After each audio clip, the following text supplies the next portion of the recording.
Nakumpiska ng Department of Trade and Industry ang mahigit 4 million pesos na halaga ng mga substandard na produktong bakal at bathroom fixtures. Babalaan ng DTI sa consumers hilatisin ang mga bibilhing produkto, lalo na habang papalapit ang Pasko. Si Kim Salinas may balitang A to Z.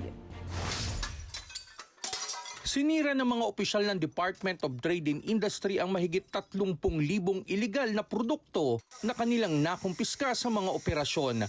Pinukpok ng maso ang mga inidoro at lababo habang pinutol naman ang mga bakal na may halagang aabot sa 4.6 million pesos. Delikado po ito sa ating mga namimili, consumer. Unang-una po, naloko sila sa kanilang pinambili ng mga inodoro at mga bakal. Pangalawa, delikado po sa kalusugan at sa ating mga infrastruktura.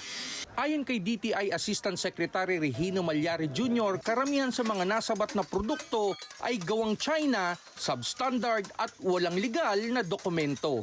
Mayroon ding mga helmet, appliances at iba pang produkto na lumabag sa batas ng Bureau of Philippine Standards. Mga helmet, mga appliances, halos lahat po ng produkto na nasa listahan ng Bureau of Philippine Standards, meron po tayong confiscation para po maitapon, ma-dispose ng maayos. Pero definitely hindi na magagamit bilang produkto po yan.